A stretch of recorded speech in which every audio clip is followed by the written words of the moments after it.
आज हम बात करेंगे हमारी इंडियन नेवी की। क्या आप जानते हैं कि यह केवल एक मिलिट्री फोर्स ही नहीं बल्कि भारत की हजारों साल पुरानी समुद्री विरासत का जीवंत प्रमाण है। इस वीडियो में हम इंडियन नेवी के गौरवशाली इतिहास से लेकर उसकी वर्तमान क्षमता, उसके अल्ट्रामॉडर्न संसाधनों, दुनिया में इंडियन नेवी की पौवा आदि के बारे विस्तार से जानेंगे। तो इस रोमांचक और प्रेरणादायक जानकारी के लिए तैयार हो जाइए।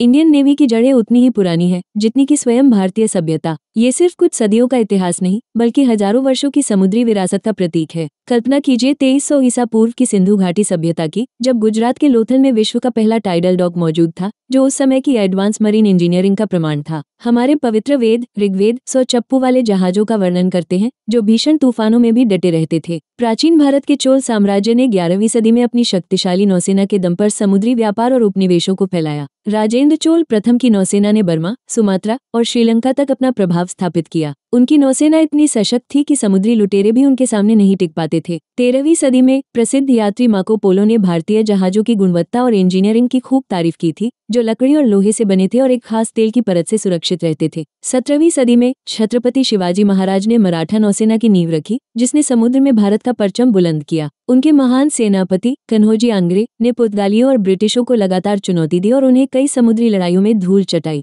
कन्होजी आंग्रे की नौसेना को पश्चिमी तट का शेर के नाम से जाना जाता था, जो आज भी हमें प्रेरणा देती है। आधुनिक इंडियन नेवी की कहानी 1612 में शुरू होती है, जब ब्रिटिश ईस्ट इंडिया कंपनी ने अपनी ईस्ट इंडिया कंपनी मरीन की स्थापना की। उस समय अंग्रेज भारत आए ही थे और अपनी ताकत बढ़ाने में लगे थे। 1686 में इसका नाम बॉम्बे मरीन कर दिया गया, जो ब्रिटिश भारत की मरीन सेवा थी। 1892 में बॉम्बे मरीन से नाम बदलकर रॉयल इंडियन मरीन कर दिया गया। 1934 में अंग्रेजों इस मरीन सर्विस को एक पूर्ण नौसैनिक सशस्त्र बल में अपग्रेड किया और फिर इसका नाम रॉयल इंडियन नेवी हुआ। 1947 में भारत की आजादी के बाद 26 जनवरी 1950 को भारत का गणतंत्र दिवस के साथ ही रॉयल इंडियन नेवी का नाम बदलकर इंडियन नेवी यानी भारतीय नौसेना कर दिया गया। तब से इंडियन नेवी भारत की नेवल आर्म्ड फोर्स के रूप में देश की सेवा कर रही है।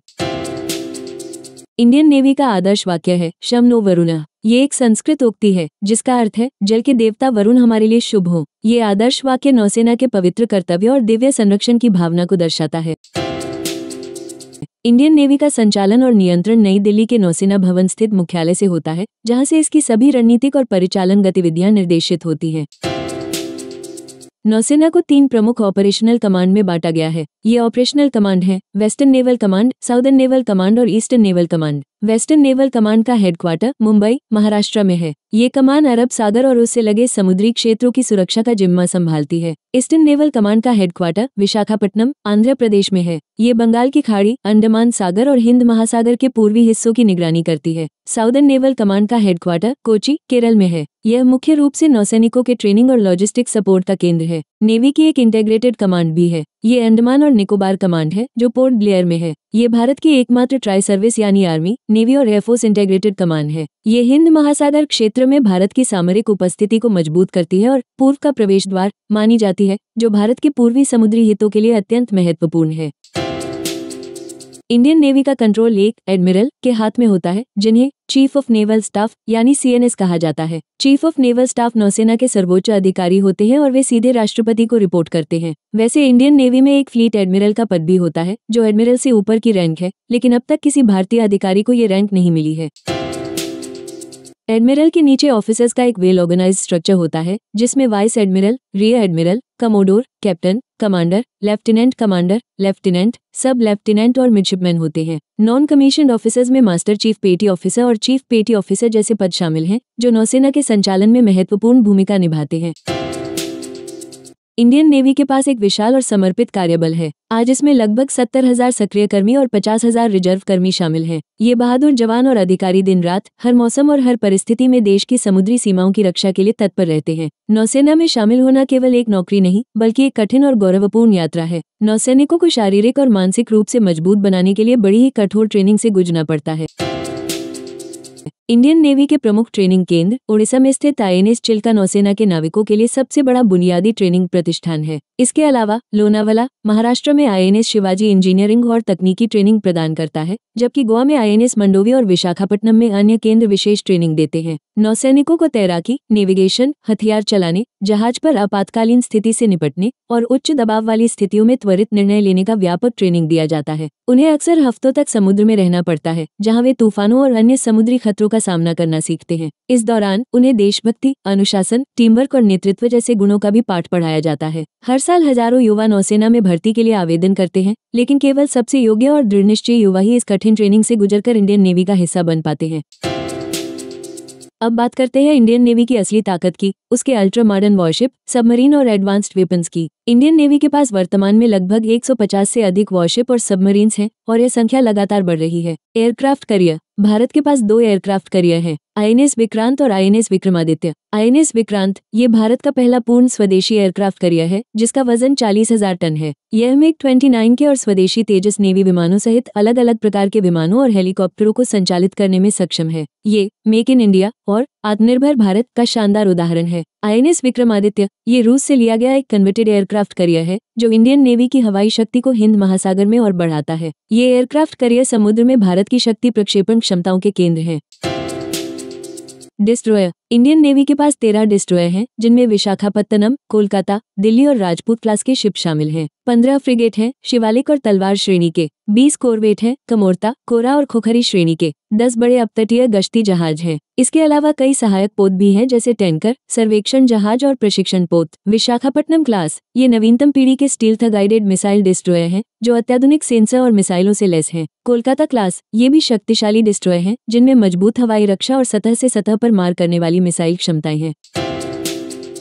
सबमरीन, अब बात करते हैं इंडियन नेवी की सबमरीन्स की। हमारे पास 3 अरिहंत क्लास की परमाणु सबमरीन्स हैं, जो बैलिस्टिक मिसाइल सबमरीन हैं। पारंपरिक सबमरीन की बात करें तो इनकी संख्या लगभग 16 है। इनमें 5 कलवरी क्लास की हैं, जो फ्रांसीसी स्कॉर्पिन डिजाइन पर आधारित हैं। 7 सिंधु घोष क्लास की हैं, जो रूसी किलो क्लास है, और 4 शिशुमार क्लास की हैं, जो जर्मन टाइप 209 है। कलवारी क्लास ये उन्नत डीजल इलेक्ट्रिक सबमरीन्स हैं, जो स्टील्थ विशेषताओं और टारपीडो व मिसाइलों से लैस हैं। सिंधु घोष क्लास ये भी डीजल इलेक्ट्रिक सबमरीन्स हैं, जिन्हें सोवियत रूसी मूल की किलो क्लास के रूप में जाना जाता है। अरिहंत क्लास ये भारत की स्वदेशी रूप से विकसित परमाणु संचालित बैलिस्टिक मिसाइल सबमरीन्स हैं, जो भारत की न्यूनतम विश्वसनीय परमाणु निवारक क्षमता का एक महत्वपूर्ण हिस्सा है। ये K4 परमाणु मिसाइलों जैसे हथियारों से लैस है।